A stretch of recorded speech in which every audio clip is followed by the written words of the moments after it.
ప్రపంచంలో ఉన్న వాళ్ళందరికీ అంతర్జాతీయ మాతృభాష అంటే మన తెలుగు వారందరికీ తెలుగు భాష దినోత్సవ శుభాకాంక్షలు. ఇక్కడ కువైట్ నుండి ఇప్పుడు నేను ఇండియన్ ఎంబసీ కువైట్ నుంచి మాట్లాడుతున్నాను. మీ ముందు లైవ్ లోకి వచ్చాను. అధికారంలో ఉన్న ప్రతిపక్షంలో ఉన్న ఎందుకు ఈ మాట అంటున్నానంటే సహజంగా సామాన్యంగా మన దేశంలో మరీ ముఖ్యంగా మన రాష్ట్రంలో అధికారంలో ఉన్నా కూడా ఆ రాష్ట్ర ప్రజల సమస్యల్ని పట్టించుకోవడమే చాలా గగనం అయిపోతుంది రాజకీయ పార్టీలకి. అలాంటిది ఆ రాష్ట్రాన్ని వదిలి పక్క రాష్ట్రాలకు కానీ పక్క దేశాలకు కానీ వలస వెళ్లిన వారి స్థితిగతుల గురించి వారి బాగోగుల గురించి పట్టించుకున్న ప్రభుత్వాలు ఇంతకు ముందు చాలా తక్కువ.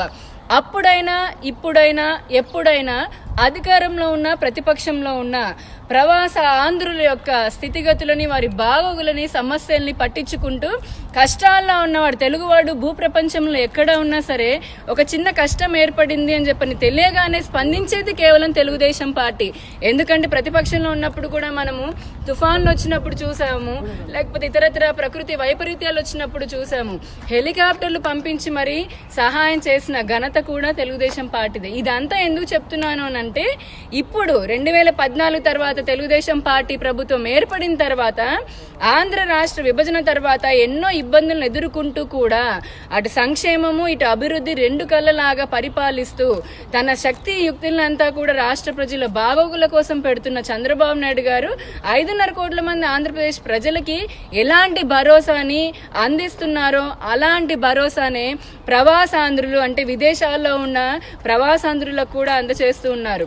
ఇప్పుడే మేము తెలుగుదేశం పార్టీ కొంతమంది ఒక గ్రూప్ లాగా వచ్చి ఇక్కడ ఇండియన్ అంబాసిడర్ కి కలిసి ఆంధ్రప్రదేశ్ రాష్ట్రంలో నుంచి బయటికి వచ్చిన వలస జీవులు ఎవరైతే ఉన్నారో అంటే ఆ ప్రాంత ఆంధ్ర రాష్ట్ర 13 జిల్లాల నుంచి వచ్చిన వారు వివిధ దేశాల్లో సెటిల్ అయ్యి చాలా కష్టాలు పడుతూ అంటే ఏజెన్సీలు మోసం చేసి లేకపోతే కనుక వారికి సరిగ్గా అవగాహన లేకుండా సరైన పద్ధతిలో వేరే దేశాల్లోకి అడుగుపెట్టకుండా ఇబ్బంది పడుతున్న వారు అలాంటి వారందరికీ కూడా ఇక్కడ తెలుగుదేశం ప్రభుత్వం అంటే ఆంధ్రప్రదేశ్ లో రాష్ట్ర ప్రభుత్వము అందిస్తున్న పథకాల గురించి ఎందుకనంటే ఈరోజు చూస్తున్నాము ఇన్సూరెన్స్ అందిస్తున్నాము.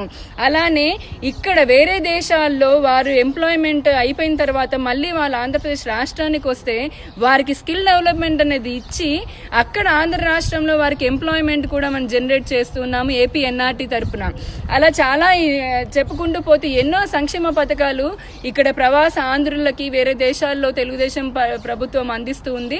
ఇంతకు ముందు అంబాసిడర్ గారిని కలిసి ఇంకా కూడా ఈ తెలుగుదేశం పార్టీ ప్రవాస ఆంధ్రుల యొక్క అభివృద్ధి కోసము మేము కట్టుబడి ఉన్నాము. సమస్యలు ఏవైనా ఉంటే మా ప్రభుత్వానికి ఏపీ ఎన్ఆర్టీ ద్వారా తెలుగుదేశం పార్టీకి కనుక చేరవేస్తే మేము వారి అభివృద్ధికి అన్ని విధాలుగా వాళ్ళని ఆదుకుంటాము, అభివృద్ధికి బాటలు వేస్తామని చెప్పడం జరిగింది. అలానే ఇండియన్ అంబాసిడర్ అయిన వారు కూడా చాలా సోమరాజు గారు చాలా చక్కగా స్పందించారు. సమస్యల పైన ఎన్నో విషయాలు కూడా నేర్చుకున్నాము.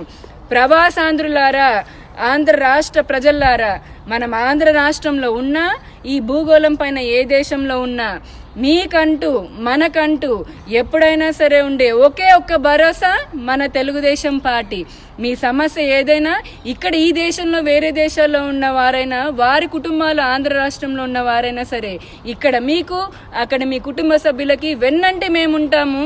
మమ్మల్ని నడిపించే మా నాయకుడు మన చంద్రన్న ఎప్పటికీ ఉంటాడని తెలియజేస్తున్నాను.